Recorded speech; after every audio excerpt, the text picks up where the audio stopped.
Hello and welcome to Weekend Investing Daily Bites. We are shooting episode 284 today. And the topic is invitation to invest. A lot of times, stocks give us an invitation that please come and invest your money in me. But we tend to ignore such invitations. And I'll show you some case studies today where stocks themselves will give that invitation to you. And you must listen to all these invites that come from the market. So, invite to buy and invite to sell as well. The market has enough signals to, not have you guess when to buy, when to sell, what to buy. All this is already inbuilt in the market signals. It's only a matter of your opening your mind and ears and eyes to these signals and implementing a strategy based on that. So first, the markets. The markets were, I would say, volatile and sort of stagnant after a dramatic fall in the last few sessions. PSU banks, however, were very strong from the start, and most PSU names did well today. Along with PSU banks, FMCG counters, auto names, consumption stocks also did well. Overall, Nifty claimed about 0.5% gain today, but this is coming on the back of a large fall on Friday. So, to that extent, this gain is pretty meaningless right now. What fell today was real estate stocks and public sector enterprise along with energies and metal. So these were the 3 or 4 sectors that saw some outflows, and IT fortunately has stabilized today. Let's see how it goes from here, but IT is largely following the Nasdaq moves, and until the Nasdaq bottoms and starts to go up, I doubt if IT stocks will be going up. So broader indices, small cap 250 was down 0.75%. Mid and small cap index also down 0.2%. So besides the large cap names, the mid and small cap and the nano caps, they were actually down. CNX 500 and Nifty Next 50 were up 0.33%. CNX 200 was up 0.42% and Nifty, as I said, 0.52%. However, the situation in weekend investing small cases was a bit pleasantly different. MIATH2 gaining 1.6% today, NNF10 gaining 1.5%, MI all cap gaining 0.8% along with MI30, MI Evergreen 0.7%, most of them in the green, and only MI25 and MI35, the small cap names, were down marginally but below 0.2%. So an outperformance across the board, both in small case as well as large cap and mixed cap names. The heat map for the day shows that banking names like State Bank, HDFC Bank, Axis Bank, they were all gainers. Other finance companies, Bajaj Finance, HDFC Limited, State Bank of India Life Insurance up 2.5%. IT remain largely muted. Power stocks also largely muted. FMCG picked up well with Levers, ITC and Nestle doing quite well.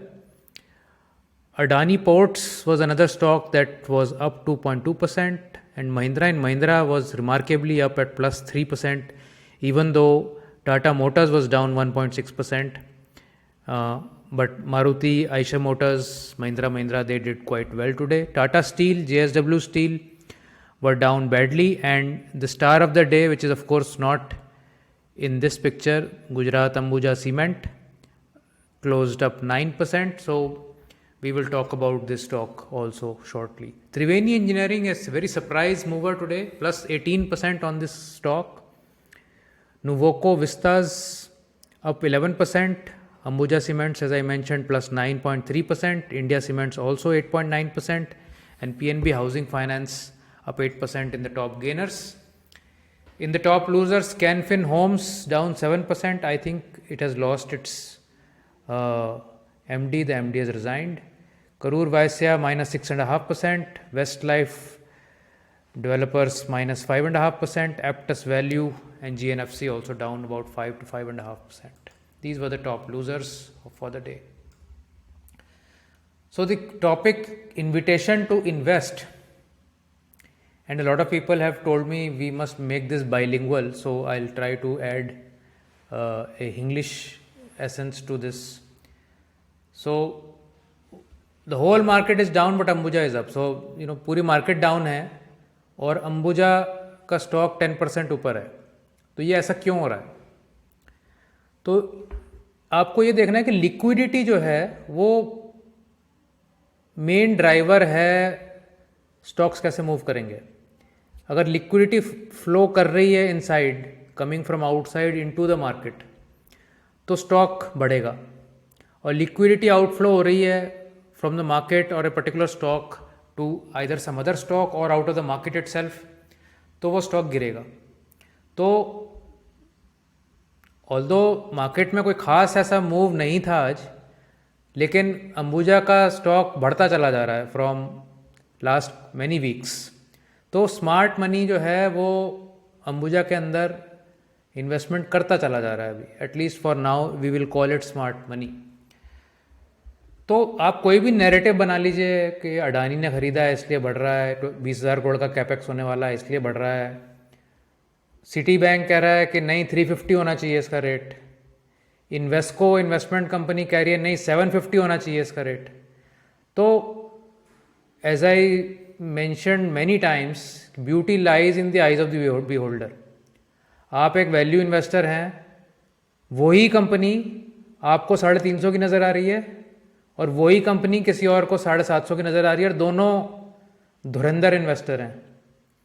तो किसकी बात मानी जाएगी? Nobody knows.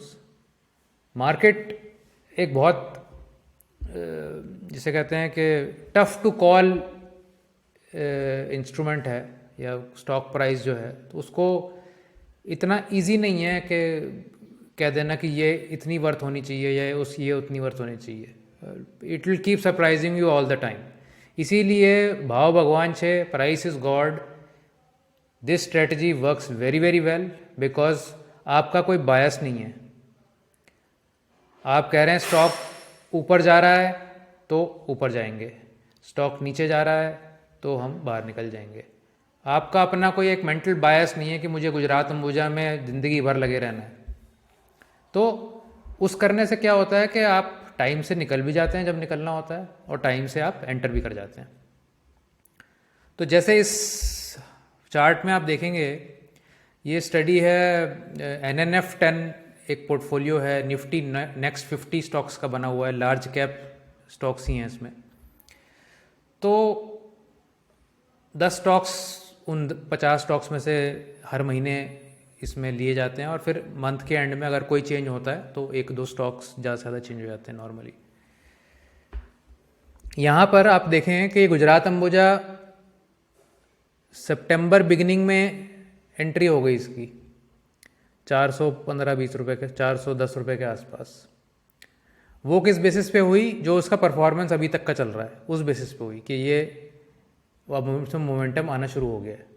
और immediately आप देखिए ये कहाँ पहुँच गया है. 15 ही दिन में ये 410 रुपये से 564 रुपये हो गया है. तो स्टॉक कह रहा है कि आओ मुझे ख़रीद लो. ज़्यादा दिमाग मत लगाओ कि सिटी बैंक ये कह रहा है या इन्वेस्को वो कह रहा है. स्टॉक के प्राइस बता रहा है आपको कि खरीदने का स्टॉक है. ऐसे ही एक और एग्जांपल लेता हूँ मैं, कोल India.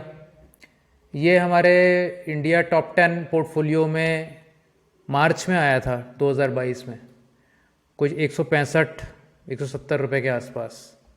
Again based on relative performance, जो कोल इंडिया की परफॉर्मेंस है वर्सेस बाकी निफ्टी की जो परफॉर्मेंस है, क्योंकि इंडिया टॉप 10 पोर्टफोलियो में निफ्टी के स्टॉक्स ही आते हैं.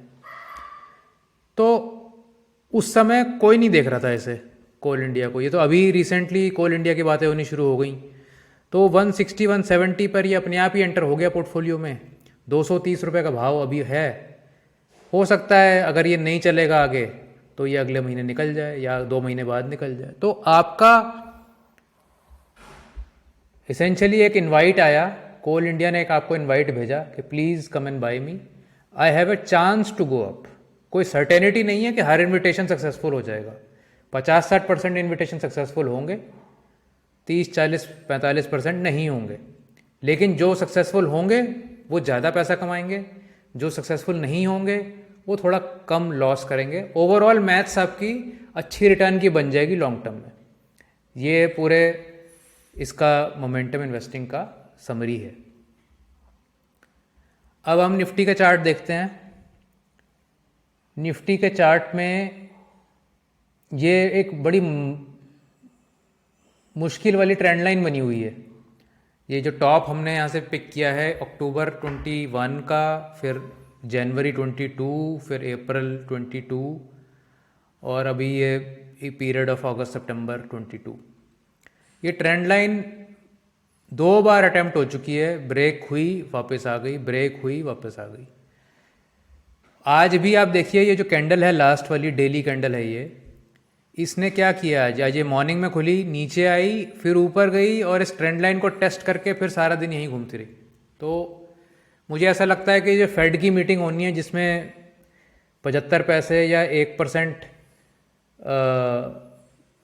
रेट हाइक होना है, उसके बाद ही नेक्स्ट मूव आएगी मार्केट में। तो आई थिंक मार्केट में गो साइडवेज और may just keep jiggling around till A bigger move comes based on the global markets. वो हम थोड़ा दिन सोच रहे थे कि कुछ वो थोड़ा सा क्या बोलते हैं उसको, इंडियन मार्केट अपनी मूव पे जा रही है, डी कपलिंग हो गई है, तो वो कपलिंग लगता है फिर से हो गई है थोड़ी सी। और ये डी कपल जैसे ही ये ट्रेंड लाइन ब्रेक होके एक अच्छा मोमेंटम बनेगा, फिर जोर के डी कपलिंग हो सकती है, फिर हम न्यू हाई पे जाएंगे। मेरी ऐसी अपनी गट फील है, ऑल्दो मेरी गट फील 50% टाइम्स रॉन्ग होती है। तो ये रही अब निफ्टी की बात। अच्छा, अब एक कुछ पुराना डेटा आज मैं सर्च कर रहा था, तो एक स्टैनली ड्रकन मिलर बहुत मशहूर एक इन्वेस्टमेंट मैनेजर हैं यूएसए में, और पता नहीं कितने $100 बिलियन के वो फंड चलाते हैं एंड बड़े रिस्पेक्टेड फिगर हैं। तो उन्होंने ये कहा है कि अब 10 साल हो सकता है मार्केट में कोई रिटर्न नहीं आएगी। यूएस मार्केट की वो बात कर रहे हैं। तो मैंने कहा कि चलो देखते हैं कि ऐसा पहले कितनी बार हुआ है। तो पिछले 50 साल में करीबन 2 बार ऐसा हुआ है कि 10-10 साल के पीरियड में कोई नेट रिटर्न नहीं आई from the start of that range. So अगर 1970 से 1980 का ये पीरियड ले लें तो मोटा मोटी आप इस रेंज में घूम रहे थे before the next breakout happen. और फिर 2000 से लेके 2012-13 तक 13 साल आप इस रेंज से बाहर नहीं निकले। तो ये लॉगरिथमिक चार्ट है तो थोड़ा सा अलग दिखेगा। तो ऐसा जो वो कह रहे हैं कि 10 साल रिटर्न नहीं आएगी, उसके पिछले 50 साल में 2 प्रेसिडेंट हैं। तो ऐसा नहीं है कि भाई वो इम्पॉसिबल है होना, पॉसिबल है। हो सकता है कि ये जो S&P 500 का जो चार्ट है ये बस यहीं पर गोते खाता रहे अगले 10 साल। लेकिन खुशी की बात यह है कि इंडिया मार्केट ऐसी नहीं लग रही है। और इंडिया मार्केट जब ये हो रहा था यूएस में, तो इंडिया मार्केट में बहुत जोर को उछाल आया था। और यहाँ का तो डेटा मेरे पास है नहीं इंडिया मार्केट का, लेकिन जब यूएस मार्केट रुक गई थी तो emerging markets were doing very well. तो ये हो सकता है कि अब फिर से डेवलप्ड मार्केट्स, यूएस मार्केट खास करके रुक जाए फॉर कंसिडरेबल पीरियड, और पूरा एम्फेसिस जो है वो इमर्जिंग मार्केट्स की तरफ आ जाए। तो वो हो गया तो फिर आपकी और हमारी बल्ले बल्ले हो जाएगी। ये भी एक फैक्ट है कि 1929 में जब ग्रेट डिप्रेशन आया था यूएस में क्या पूरे वर्ल्ड में ही आ गया था, तो मार्केट फेल डाउन ऑलमोस्ट 80-90%, मतलब ये आप देखिए 30 के लेवल से ये हम 5 पे पहुंच गए थे। इतनी भयंकर एक गिरावट आई थी उस समय, और उसको पूरा होते होते 1929 से लेके 1955 हो गया था। 25-26 साल लग गए उसकी भरपाई होने में। तो अगर आपने टॉप पे ख़रीद लिया यहाँ पे, तो आपको 25 साल बाद कुछ गेन आना शुरू हुआ। लेकिन आपने अगर SIP करते रहे आप इस पीरियड में भी, और आपके पास कोई स्ट्रेटजी थी जिसमें सेल्फ करेक्टिंग स्ट्रेटजी है कि भाई ख़राब शेयर निकलते जाएंगे, अच्छे शेयर आते जाएंगे, तो इस पीरियड में भी आप बहुत पैसे कमाते हैं। तो कहने का मतलब ये है कि इंडेक्स अगर नहीं भी चले कुछ साल, तो ज़रूरी नहीं है कि आपके स्ट्रेटजी नहीं चलेगी। ख़राब साल या फ्लैट ईयर्स में भी कई सेक्टर होते हैं जो चलते रहते हैं, और सेक्टर्स अपने आप पिक होते हैं, स्पेशली इन मोमेंटम स्ट्रेटजीज। तो ये थोड़ी सी 2-4 बातें ये आपसे करनी थी आज, और मैं होप करूँगा कि जो मेरे रेगुलर लिसनर्स हैं इंग्लिश वाले, उनको भी समझ में आ गया होगा, और जो लोग बहुत दिन से मुझसे कह रहे हैं कि आप हिंदी में भी करिए, उनको भी समझ में आ गया होगा। तो आई एम होपिंग कि ये एक इंग्लिश वाला जो मैकेनिज़्म है ये और आगे चले। मुझे दोनों में कंफर्ट है, मुझे कोई दिक्कत नहीं है, इंग्लिश करने में भी, हिंदी करने में भी, इंग्लिश करने में भी। बट आई डोंट वांट के मोस्टली लोग इस नॉलेज से वंचित रहें। So thank you for your time, और I will see you in other video. Please do share it with your friends and family. Bye.